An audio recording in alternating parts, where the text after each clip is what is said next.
Painting करने वाली बहू। शीतल दिल्ली यूनिवर्सिटी में अपना दाखिला करवाती है और साथ साथ पेंटिंग की क्लासेस भी ज्वाइन कर लेती है। मोहित भी उसी यूनिवर्सिटी में पढ़ता है। शीतल का मन पढ़ाई से ज्यादा पेंटिंग में लगता है, इसीलिए वो दिन भर पेंटिंग ही करती रहती है और अपनी बनाई हुई पेंटिंग अपने दोस्तों को गिफ्ट किया करती है। एक रोज मोहित के पास अपने बेस्ट फ्रेंड को उसके बर्थडे पर देने के लिए गिफ्ट के पैसे नहीं थे। तब वो सोचता है, क्यों ना शीतल से बात करूं, वो तो ऐसे भी पेंटिंग बनाती रहती है अपनी प्रैक्टिस के लिए, तो उसी से रोहित की पिक्चर बनवा लेता हूँ। बिना पैसे के काम भी हो जाएगा और रोहित को अच्छा भी लगेगा। मोहित शीतल के पास जाता है और उससे पेंटिंग बनाने को कहता है। क्यों नहीं, पेंटिंग्स बनाना तो मुझे बहुत पसंद है, मैं तुम्हारे दोस्त की पेंटिंग जरूर बनाऊंगी। शीतल रोहित की पेंटिंग बहुत मेहनत से बनाती है और मोहित को दे देती है। थैंक यू शीतल, तुमने मेरी बहुत बड़ी प्रॉब्लम सॉल्व कर दी। एक अनजाने लड़के की तुमने मदद की। Can we be friends now? Why not? Sheetal और मोहित में दोस्ती हो जाती है। मोहित रोहित के बर्थडे पर उसे पेंटिंग गिफ्ट करता है और रोहित को वो पेंटिंग बहुत पसंद आती है। दोस्त, ये मेरे बर्थडे का आज तक का सबसे लजीज तोहफा है। I like it most. Thank you यार। इधर शीतल और मोहित की दोस्ती गहरी होती जाती है। दोनों रोज मिलने लगते हैं और ज्यादा से ज्यादा वक्त एक दूसरे के साथ बिताने लगते हैं। एक दिन शीतल का मुंह लटका हुआ रहता है तो मोहित पूछता है, क्या हुआ शीतल, आज इतनी उदास क्यों हो? मुझे नहीं बताओगी? क्या बताऊं यार, वो मुझे ना नोएडा जाना है।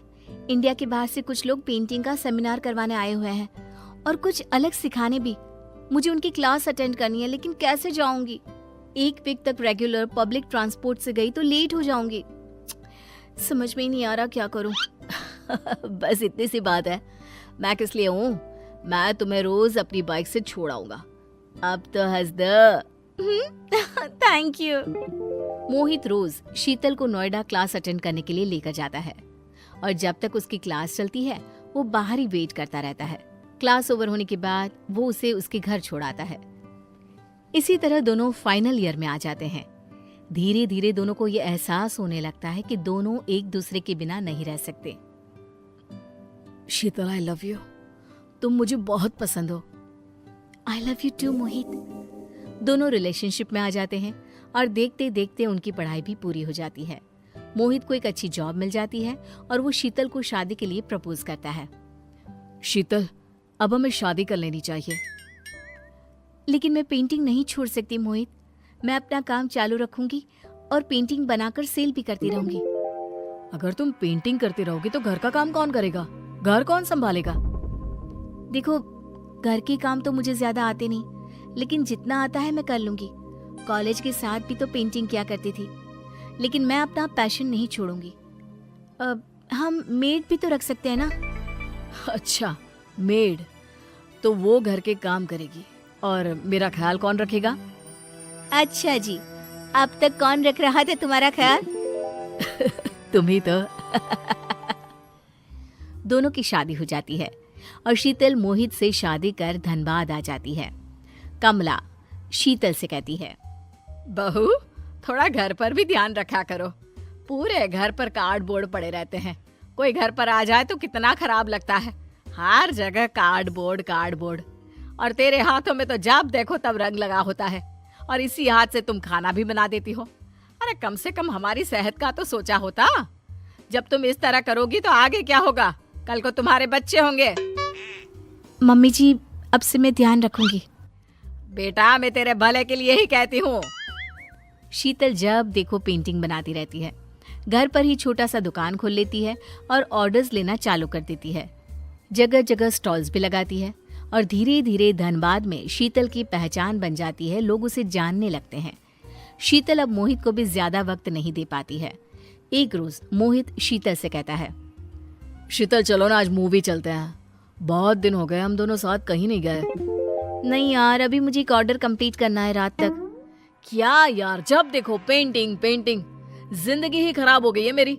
मुझे लगा था कि शादी के बाद तुम पेंटिंग करना थोड़ा कम कर दोगी, लेकिन तुम्हारा पैशन तो दिन पर दिन बढ़ता ही जा रहा है। क्या करूं मैं? शीतल रोने लगती है और वहां से चली जाती है। एक बार धनबाद में बहुत बड़ा एग्जीबिशन लगता है और शीतल का एक कस्टमर उससे कहता है, दीदी, आप उस एग्जीबिशन में अपनी पेंटिंग क्यों नहीं बेचती हैं? आपकी पेंटिंग्स का तो कोई जवाब ही नहीं है। देखती हूँ, मेरा जाना तो पॉसिबल नहीं हो पाएगा।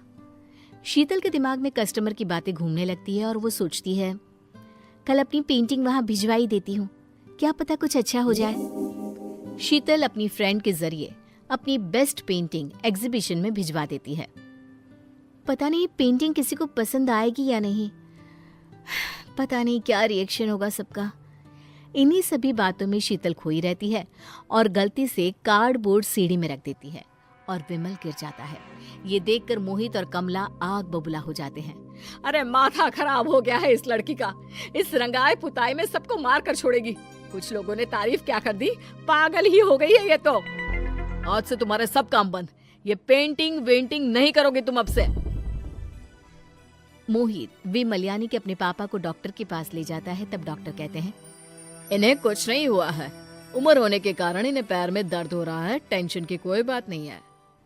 पर अब से शीतल गुमसुम सी रहने लगती है। महीने बीत जाते हैं। फिर एक दिन शीतल को एक कॉल आता है। क्या आप शीतल अग्रवाल बात कर रही हैं? जी हाँ। आपकी पेंटिंग को नेशनल लेवल पर पसंद किया गया है, इसीलिए अगले हफ्ते आपको अवार्ड दिया जाएगा और इनाम के 50 लाख भी। क्या आप सच कह रहे हैं? हाँ बिल्कुल। ये खबर सुनकर शीतल को अपने कानों पर यकीन नहीं होता। अगली सुबह ये खबर अखबारों में आ जाती है। न्यूज़ देखकर मोहित शर्मिंदा महसूस करता है और शीतल से कहता है, शीतल मुझे माफ कर दो, मैं तुम्हारी कला को पहचान नहीं पाया, लेकिन अब मैं तुम्हें हर वक्त सपोर्ट करूंगा और अगले हफ्ते अवार्ड लेने तुम जरूर जाओगी। कोई बात नहीं मोहित, मैं तुम्हारे हालात समझ सकती हूँ। मोहित शीतल को अवार्ड दिलाने ले जाता है और इनाम के पैसे से शीतल अपना बहुत बड़ा दुकान खोल लेती है। अब मोहित भी शीतल के साथ उसकी दुकान पर बैठा करता है।